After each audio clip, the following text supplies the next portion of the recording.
Well, good morning, everybody. Welcome back to another edition of Inside College Soccer, brought to you by Sports Recruiting USA. Today, I've got a young man that I'm excited to talk to. He's got an extensive experience in having played college soccer and been around the game for a while. Mason Schuster. How are you, Mason? I'm doing very well, Don. How are you?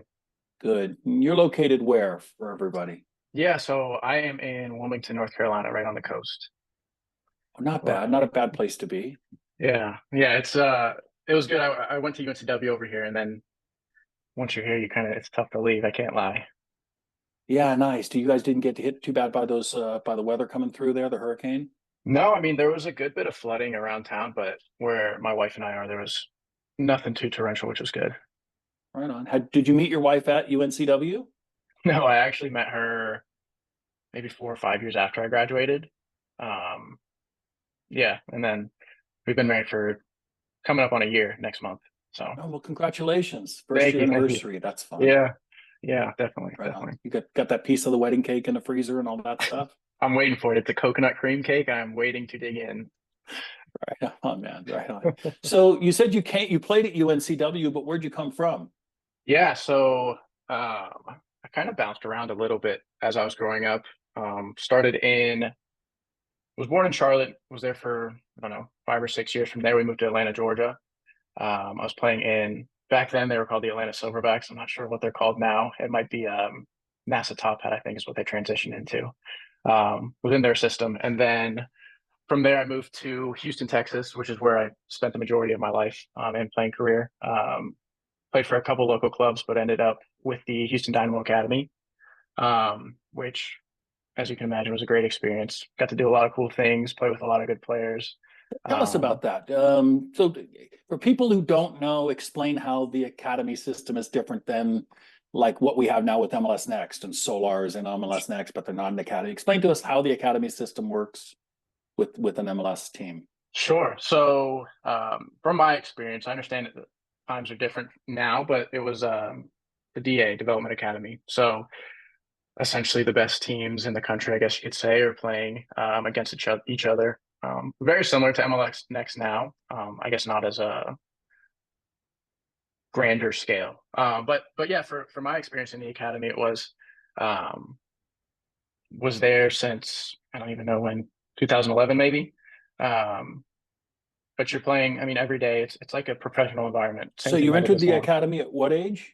Entered the academy probably when I was 8 or 9. Oh, I was geez. And in you were with Atlanta all the way through your career, your youth no, career? I was with Houston all the way through my I mean, youth Houston. career. That's what I meant. Yeah, Sorry yeah, no, about it. no worries. Yeah. But for the most part, yeah. So it started out the first couple of years. We didn't have a particular league, I guess you could say. So Houston Dynamo had like 2 days a week that they would have training sessions for the best players in the Houston area. And then they would just play with their local clubs on the weekend and everything like that. But whenever things transitioned into becoming a full club, yeah, I was there since I think I was at U14 all the way to the U18s. So by the time you're 15, 16, are you, what's the goal? Are you trying to be a professional? Yeah, absolutely. I mean, So you were convinced at 15, 16, you were going to be a pro, right? 100%, 100%. But I mean, as the age old story goes, if I didn't get injured, it would have happened. But no, I unfortunately went through a couple different injuries that set me back. And yeah, transitioned me into kind of a different goal, which was going to play in college and getting a degree and going that route. So luckily, there was some good help at the Dynamo Academy for that transition. Um, but but yeah, professional was definitely always the goal. Right on. And when did you realize that that dream was not going to happen? Honestly, I had that thought. My it was actually in college, so my freshman year, I ended up spraining my MCL. Last game of the season, I was about to score an amazing upper 90 shot from right inside the box. Um, then I ended up spraining my MCL. Um, Rehabbed all the way through Christmas time. Was finally 100% to go, ready to come back to school for the spring season. And then I ended up breaking my fifth metatarsal in my left foot, which required surgery. So I had to get what is it, a needle, a nail, whatever it is, in the bone. Um, and that kind of got me thinking, there has to be a lot of other things that you can do besides soccer, with the unfortunate injuries and everything like that. That kind of got my wheels turning as far as looking at different routes. Yeah, so I'd say probably middle of freshman year, sophomore year is when that realization kicked in, but was always dreaming. Yeah, no, we worried about our son. I mean, from the time he was 10, he says, I'm going to play professionally in England. That's my goal. Hmm. And he chased that goal and made it over to England and played for 2 years, not at a full professional level. Hmm. Um, but my wife and I had a conversation and then had a conversation with him that we were concerned if he didn't reach his goals, that he was going to have a hard time transitioning into a life of not soccer, Hmm. and that it would destroy him, that it would tear him apart. How was he? Because he was investing, he was out of the house at 5 in the morning, and then on a run, and then juggling, and then playing, and then Hmm. training, and then private trainers, and studying sports psychology, and watching as many games as he could to try to learn the game at the highest level. And I think he had his first 2 or 3 licenses by the time he was 14, 15. He had his Hmm. F or his E and his ED. And so he was all invested in soccer. Had the game consumed you like that, or was there always other interests that you had as you grew No, up? yeah, I mean, no, I was definitely consumed in that way too. I was, especially in high school and middle school growing up. Thank goodness for my parents, driving me to all these practices and everything like that. But yeah, training 4 to 5 times a week. Unfortunately, the practice or the facilities were 45 minutes away, so 45 minutes there, 45 minutes back. Um, yeah, yeah, definitely everything was soccer focused. Honestly, I feel like I um, might have missed out on a couple high school opportunities or whatever it would be to experience that. But no, definitely always focused on the goal of becoming a professional or just furthering my career however far I could. Were there any older players that you looked up to? Did you get mentored by anybody? Did you connect with any of the older guys? Or was there no interaction with the senior team or the reserves or anything like that for the youth So players? yeah, so the towards the later part of my career in the Dynamo Academy, we were introduced to the first team more as far as training sessions, um, playing against them in scrimmages and things like that. Um, but one of the greatest mentors I've had is a man named James Clarkson. He was the academy director at the Houston Dynamo when I was there, and honestly, I thought him like a second dad. Like he's a all around just a great man and someone that you look up to, and he really helped formed how I am today, off the field, obviously, um, but also when I was playing as well. Just kind of the mentality of something he would always say was hard work beats talent when talent doesn't work hard. So just kind of that go get it, do everything in your power to be successful. So yeah, I definitely say James Clarkson was one of the main people that I looked up to during my soccer career. Right on. Were there any older players on the senior team that you admired, that you were trying to model Mhm. yourself after? Yeah, absolutely. He wasn't there when I was in the later parts of my academy career, but Stuart Holden, he was at the Houston Dynamo for I don't know 4 or 5 years maybe, and I just remember in Robertson Stadium, me, my mom, my dad, just screaming.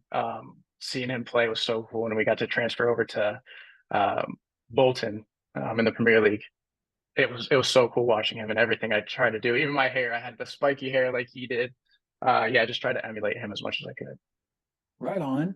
Hmm. That's something that I see missing, except, look, there's a percentage of guys that are in academies that are kind of climbing the ladder and have gotten close like you have, that also have that. But I think that there's a mid-level player on the guys' side, and I think it's the majority of the girls' side. Somebody may ream me for that, and I know there are some girls who do, but I think Hmm. it's the vast majority that don't really have role models like that in the game, Yeah, that don't really yeah. study those players and say, that style resonates with me. And oh, Hmm. look how he handled that situation there. Let me try that. Let me see if Hmm. that works for me. And to have those role models, especially at Holden's level, he played at a very, very high level. And to be able to have those players to emulate and look at, I'm not talking about the personal lifestyle because I don't think players should be emulating that stuff. I'm talking about the playing stuff. Sure, sure. Is so important, and I'm not sure. Do you see it? Do you see it changing? Do you see players maybe not as interested in it as you and your friends were, or do you think it's about the same? Honestly, I'm kind of in the same boat as you. I don't think that kids are as interested in maybe the lifestyle of these players, like you're saying. But as far as like playing styles and things like that, um, my group of friends when I was growing up, we were Fox Soccer Channel is what it was called. All day, Right. every day it was on my TV. I was watching it. So were my buddies. Um, we didn't really have texting back then, but we were always calling each other when we saw each other. Like, did you see this? Like, check out this YouTube video, things like that. And like, I can remember growing up before every game. Stuart Holden was someone I looked up to, but another one was Zinedine Zidane.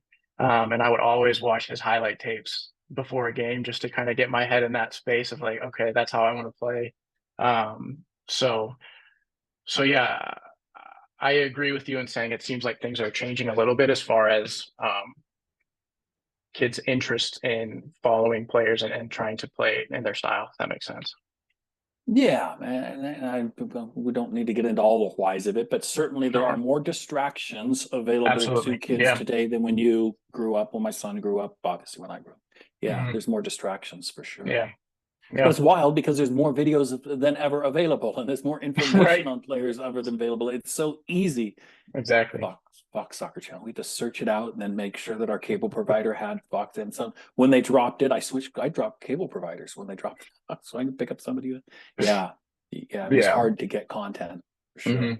No, it was definitely to a level of obsession with Fox Soccer Channel where whatever the team was, I'd be like, oh yeah, I know that player.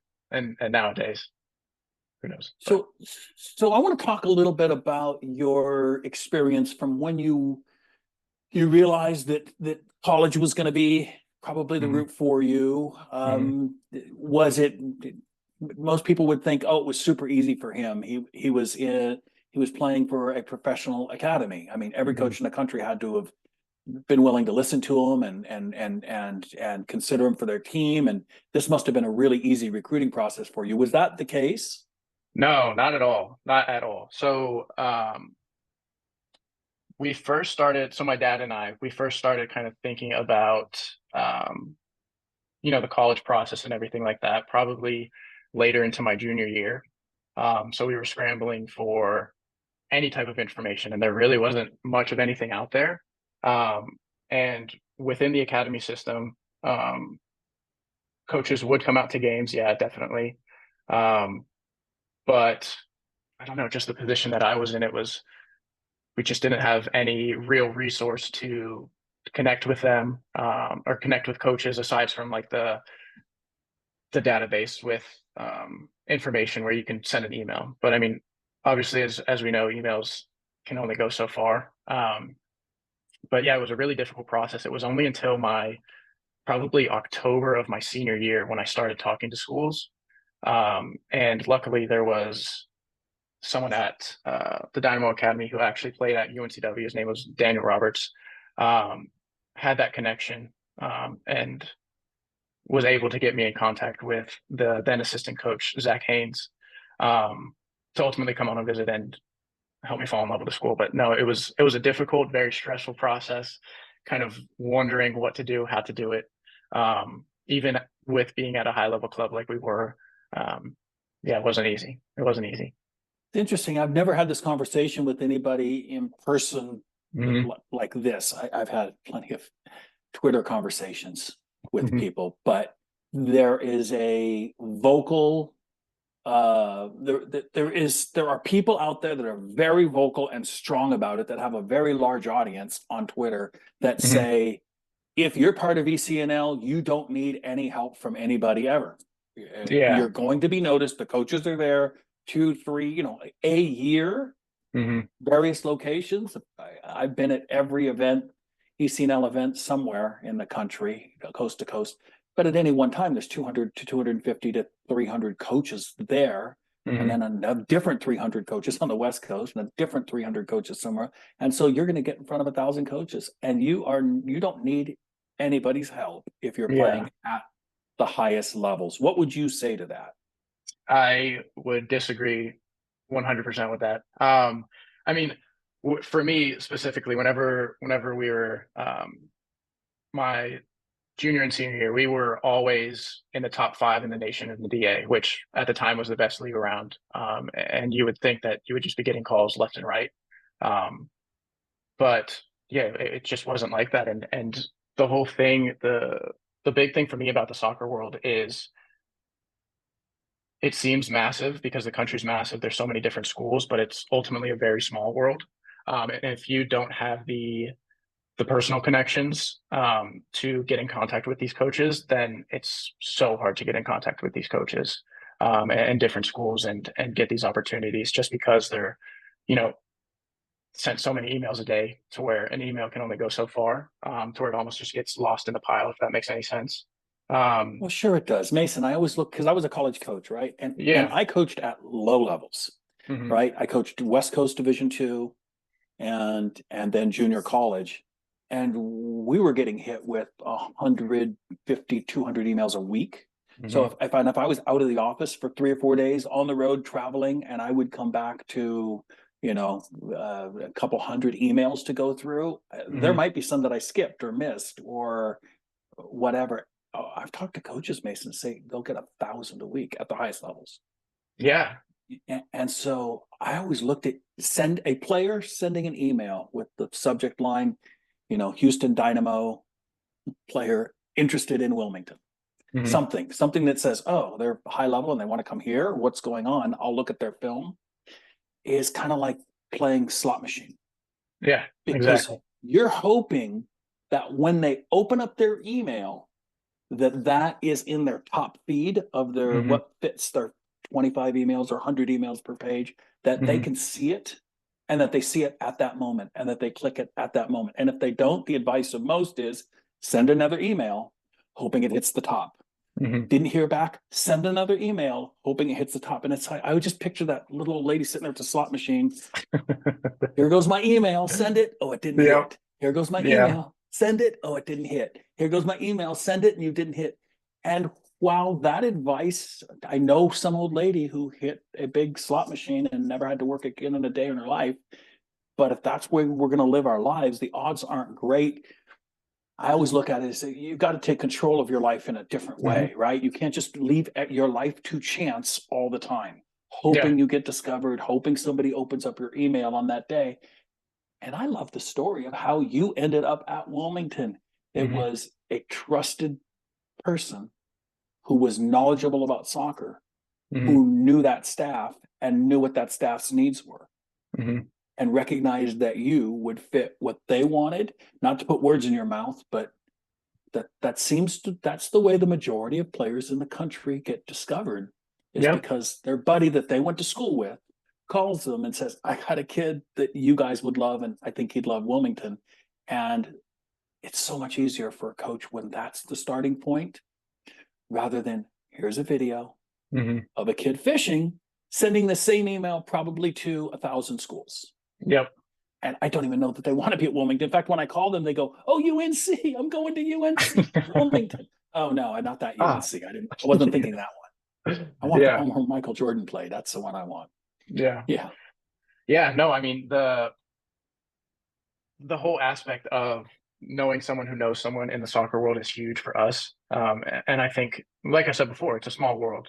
The soccer world's a small world, so you always know someone who knows someone, essentially. But yeah, the ability to make that personal connection and kind of put your stamp of approval on a player before the coach even sees them, and them having known you and know that you're a credible source makes the world of a difference in making some movement in the recruiting world. So yeah. So tell kids. So go to your club coaches. Like, so who Hmm. do you know? What schools do you know? Are any of them?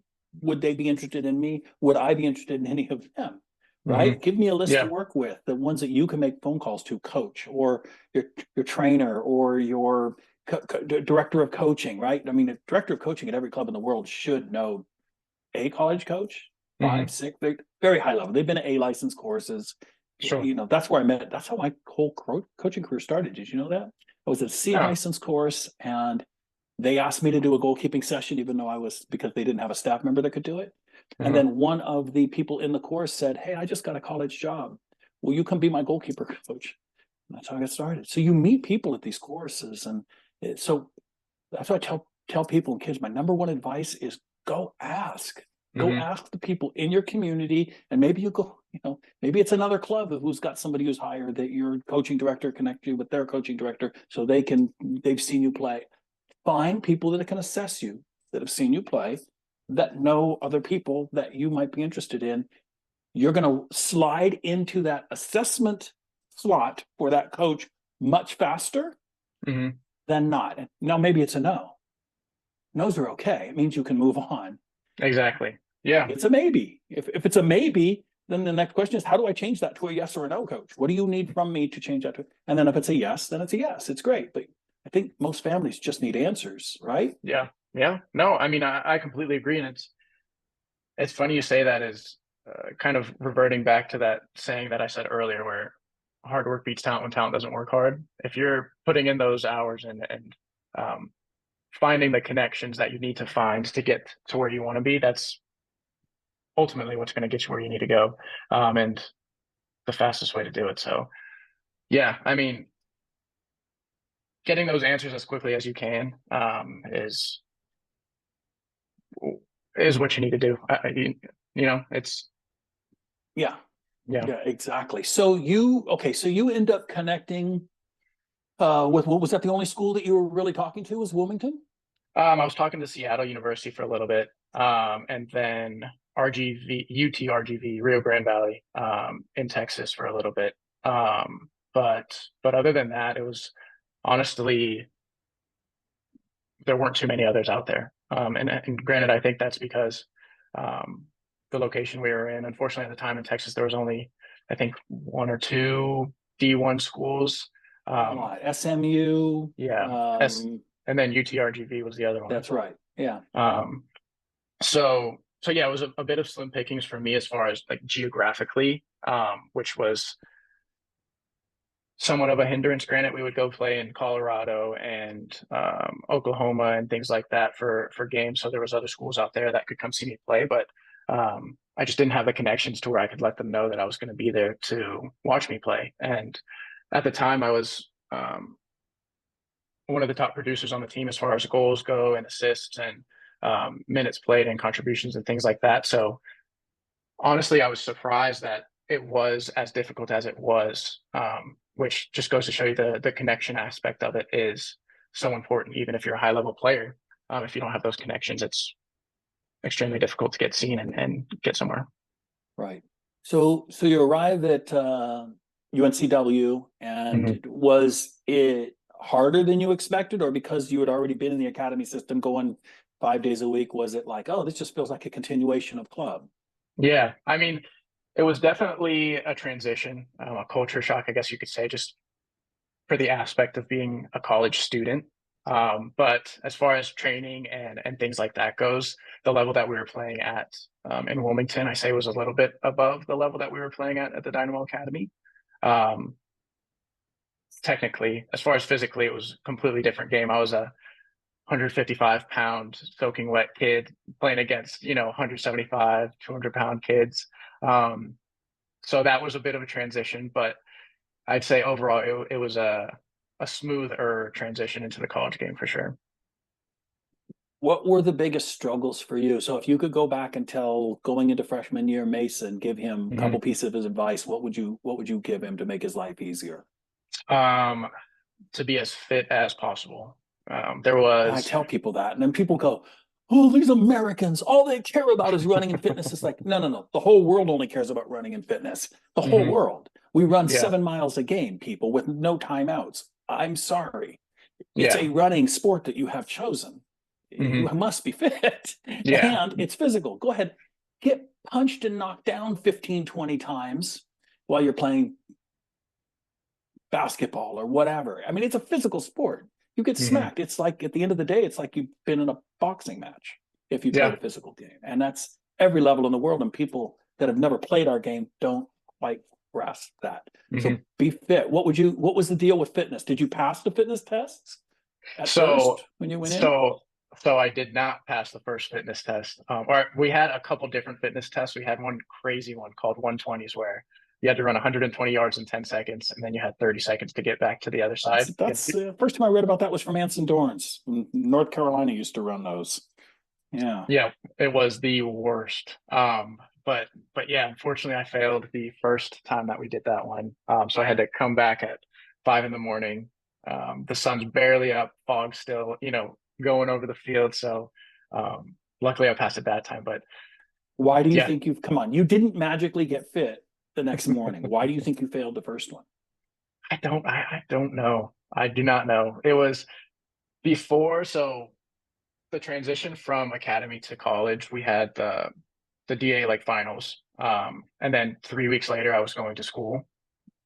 So my 18-year-old self was like, man, I just had a long season. I deserve a little time off to just sit around and play video games at the time is what I was doing. So I kind of Love the just honesty. I just slacked off for a little bit. I wish I didn't, but I did. Okay, And I so I'm gonna think go just back and ask that question. How long? When did? Okay, the day you failed it. How long till you passed it? it was maybe 3 days later. We Okay, had two or so three fitness tests to complete after that one and it's then not re-up the other possible to one. magically get fit in 3 days. Not possible. So why do you think you failed it the first time? I don't know. I don't I'm not know. trying to put you on the spot. I shouldn't say it like that. Look, here's what I've noticed. Fitness tests are 90% mental. Mhm, If you've run that test before and you know you can pass it, you'll pass it. If you're scared of that test, you're not mhm, sure you can pass it, when that pain hits that really high pain threshold, it's easier just to say, I can't do it. I'll come back in 3 or 4 days. I just can't do it. And mhm, why don't we don't consciously say that? I think that's what's happening is our bodies are quitting on us. And I always told our kids when they came in for fitness test, Mason, practice it. Know mhm, you can pass it. Like once a week, you should be doing that test. mhm. Yeah, I Now, completely agree. And that was the thing for me is like when I first got to school, that was the first time I ever did that test.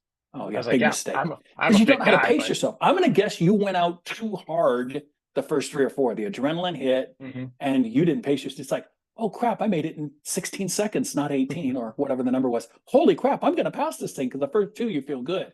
Yeah. And then once your body's that lactic acid kicks in, and then once your body's used up all its aerobic capacity, Mhm. yeah, you're screwed. It's hard. The surprise comes through about rep 4 or 5, and you're struggling from there. But yeah. And look, the reason I'm harping on this for kids that are listening to this is because, Mhm, and all the adults out there can say fitness tests are stupid. They do nothing. Let me tell you the reason coaches do fitness tests, people.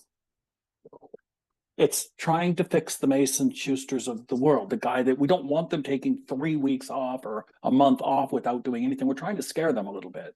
So that's part of the reason. And most mhm, coaches, many won't admit it nowadays, but that's the reason. They're trying to scare players into doing their 10-week fitness packet, mhm, right? So that they come in fit. Because when we report day one, hello, how are you? We go to a couple meetings. Day two, we go to 3 more meetings. Day four, we go to 2 more meetings. We fill out paperwork. We meet with compliance. We hand out uniforms.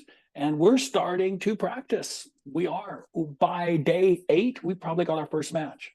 mhm, And by day 10, we've definitely got our first match. We might have had a scrimmage and a match. And by day 15, we're playing. We don't have time to get you fit, player. We don't have time to get you fit. If you don't work on fitness, so we put together the best fitness packets we can come up with. We work with our trainers, we work with other coaches, we work with specialists trying to put together the best fitness packet we can. The players have to do that. It usually runs between 10 and 12 weeks, depending on the problem on the program, and it usually goes from a little easier to harder. And then most of us will tell the players, here's the 2 fitness tests that we will be doing. This mhm, is how they work. This is how they run. This is where you find information on them. And we tell them you should be practicing these once a week. Mason, you're in a little unusual situation in the way you came in that, like you said, just 3 weeks before, you were still playing and you were still going 5 days a week. And that makes it hard mhm. because we are concerned as coaches about overuse injuries.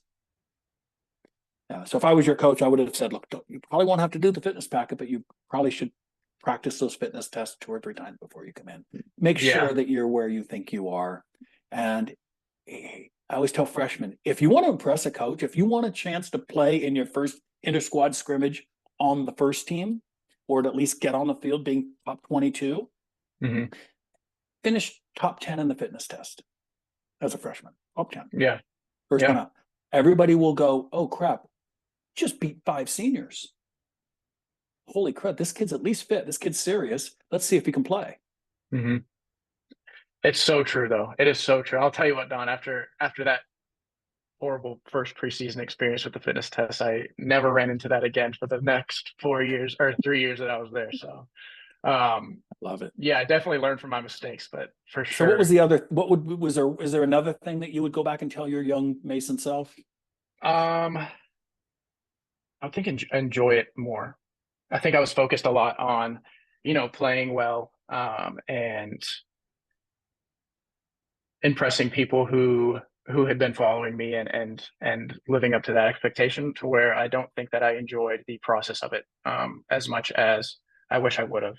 I had a fantastic freshman class. We're all 7 of us are still, best friends to this day. Um, and I wish in the time I would have kind of sat back and realized the great people that I have around me, as far as teammates, as far as coaches go. Aiden Heaney was fantastic to me my time there. But just realize the experience that college soccer is and how unique that it really is, and kind of enjoy it a little bit more, if that makes sense. Oh, it makes a lot of sense. And I love that you said that. The things that you were focusing on were externally motivated items, things, Hmm. because, wanting to please somebody, kind of not, whether they're happy or not with your performance is not in your control, Hmm. right? Hmm. And wanting to win things. It's like, I always said that winning is a byproduct of doing everything else right. Hmm. Winning happens more often than not when you do all the other things right. And I think love of the game, just enjoying the moment and your friends, and find people you'd run through brick walls for, man. I'd Hmm. catch a bullet for you, brother. I would do anything for you. Yeah. And when you can get a group of guys just focusing on that camaraderie, and appreciating each moment as it comes, leads to winning Hmm. more often than not. The teams that don't tend to win are the disjointed ones. There's this clique of 3 kids and that Hmm. clique of 4 guys, and that group over there doesn't like that group, and that guy's dating that guy's ex-girlfriend, and so he doesn't like him, and then Hmm. he's got his buddy, and they come to practice every day and they do their thing, but they're not enjoying their time together at all. They don't really like each other. Yeah. And how do you think that would have changed your experience? Um, I mean, the good thing was, while we were there, um, through my 4 years, we were all, very um, happy with each other, very, very team oriented. We were all focused on one goal. So the winning aspect was something that we ran into a lot. I think through the 4 years that we were there, we were in the top 25 for all 4 years of it, Wow, which was, yeah, it was incredible. I think we got up to, it's like 13, I think was the highest that we got. very hard You to know, do. absolutely won a conference championship. So I have a nice ring I like to show my wife every now and again to remind her that I used to be a really good athlete. Um, but, but yeah, I mean, I don't know. It was just such a cool experience, and I do wish I recognized how lucky I was to be playing college soccer, and kind of just take a step back and realize um, how cool it is. I don't know. It's tough to say. It's tough to You were say. in the top 1% of all the Yeah. kids playing in the United States. It's really Hmm. hard to play at that level, and then to see it at a top 25 level, people don't understand. Hmm. It's good, it's quick, it is, and it's good soccer. I mean, people look at the bad soccer games that are out there, and there's a lot of them. Yeah. There's a lot of them, and they look at that and they go, college soccer is horrible, with this sweeping generalization.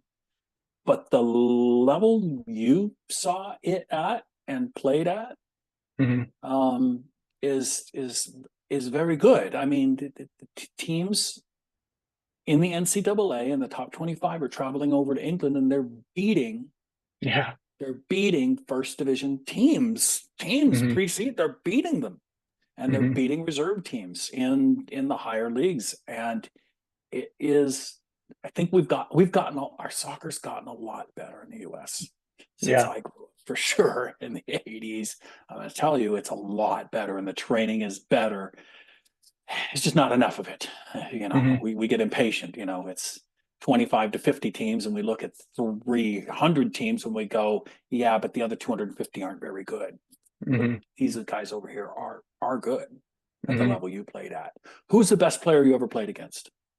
You might laugh when I say this, but Lionel Messi was the best player I've ever played against. When I was at Houston, we got to train with the Argentinian national team for probably like 5 or 6 days. So we got to scrimmage them a couple times, and it was ridiculous to see a player up close like that. Um, but as far as players I've played against, Oh, that's a there good one. was, Hey, look, yeah, that counts. That's legit. I'll take it. Look, I'll take it. dude, I'm just like Jaja. I went to see Messi play one time in San Jose, and he didn't play. I got to watch him warm up. That's the closest I ever Mhm. got to Messi in person. Yeah. It's like I got to watch him warm up, but you got to play against him.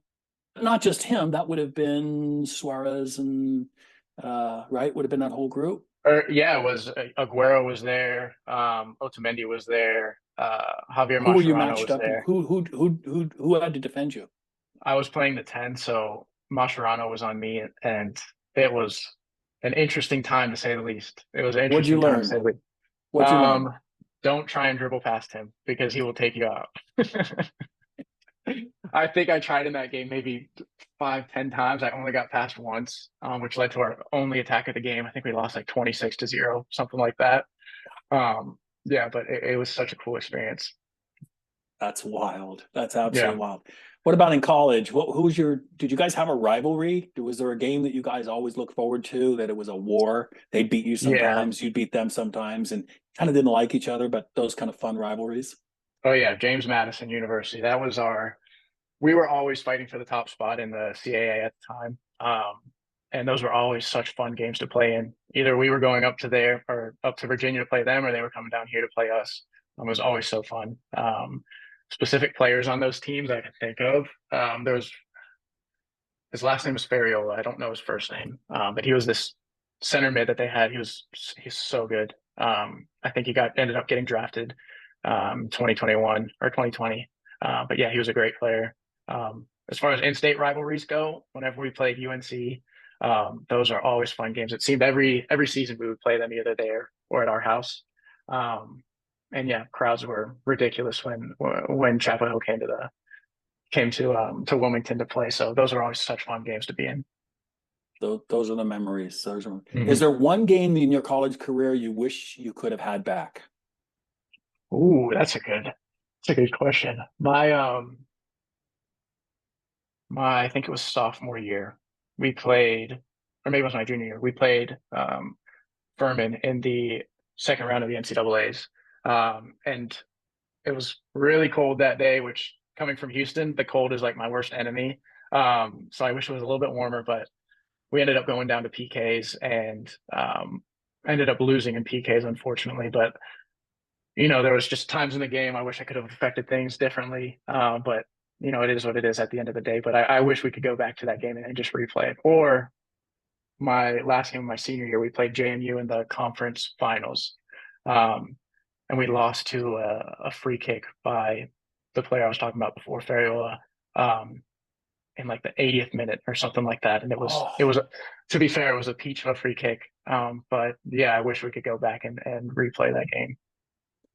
your senior year, last game, the most hated team, Storybook. and you lose it, and that's the way you walk off the field, Hmm. knowing you'll never play again. Yeah. Wow, man, the emotions of that one. I can feel that one. No, Yeah. because I've been there as a coach. I've been there we've all been on both sides of it if you've been around long enough as a coach and as a player. And no Hmm. better feeling than winning one in the last minutes, and no Hmm. worse feeling than losing one, especially in your situation. Wow, it's Yeah. crazy. All right, so you that's how you end it. That's it. So then what happens after that? Did you try to play anymore? I so no, I didn't actually. It was kind of a decision that I made probably halfway through my senior year, um, where I had broken my foot a couple times, had 3 surgeries on my foot throughout my college career. Um, and it was kind of getting to that point where it was difficult. It was painful to walk around sometimes, and I just didn't want to. I didn't think I wanted to do it to my body anymore. So, yeah, I decided to hang up the boots after that. And played some Sunday league games, which was fun. Playing a men's league, as everyone does. But yeah, other Yeah, than yeah. that, Yeah, I did till about 38 and then did an injury, same thing. It's like, oh, this is it. This is stupid. yeah, I'm not gonna be able to walk.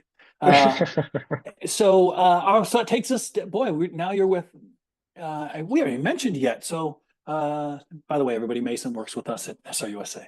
Uh, so how this decision to join SRUSA, helping kids try to find their right fit, how'd that come about? yeah. I mean, I graduated in 2020, so 4 years ago now, and you know, the first year or so after school, I was like, yeah, this is nice not having kind of taking a step away from soccer, but the itch always comes back. And I needed to figure out how I could scratch that itch, I guess you could say. And the Yeah, opportunity came about to um, join SRUSA and help young men get to the next level, ultimately find and the next, women, right? exactly, Young men. and women find the right fit in the school. And it was something I had to jump all on. It's so what's the word? Gratifying helping these players get to the next level and seeing dreams be realized. It reminds me of as I was going through this recruitment process, and granted, mine was a short experience because it was kind of pushed to the back end of my senior year. Um, just the feelings of, oh, this coach is interested, perfect. Let's get in conversations, let's get them connected. They want us to come on a visit, awesome. When they get offers, it's like I got an offer. It's like it's amazing. I'm so grateful that I'm able to help these players um, and kind of guide them through the steps that I went through. And ultimately, as they get to school, I'm excited to be there for them as somewhat of a mentor for the college experience, whether that's on the field or off the field, because there's so many different things that's going on. I feel like with my experience being 4 years prior, I know pretty much exactly what they're going through and how to kind of walk them through and um, help them figure out how to navigate the next stage of their life. So Yeah, and we're thrilled to have you. And I love you didn't quite make. I made it 6 years out of the game before it drew me back in. You made it 4. It's hard to walk away, as you said. it It's is. really It's hard. so It's hard. in your blood. It's in your blood. And we love to have you that you're with us, man, because I love the Mm-hmm. youth and the enthusiasm and the fact that your experience coming out of college is recent Mm-hmm. provides a lot of value to our clients that Mm-hmm. you're talking to and that you're sharing with and like you said, advising and mentoring. And it's always, the end of the season will be here in a few weeks, believe it or not. And we'll be getting phone calls from our clients like, so what do I tell the coach at the end of the year meeting? He said he Yeah. wants to talk to me. What's he going to say? How is this going to go? Right? What do I ask? And being able to have that conversation with our kids and prepare them going into a meeting, something that a parent, I don't think would ever really know Mm-hmm. how it goes, right? And that many club coaches don't really know how it goes if they Mm-hmm. haven't experienced it. And you just coming out of it, talking about the fitness and talking about how players should approach their experience going into college, all of that Mm-hmm. provides a big value, Mason. And we're really glad that you're on board with us.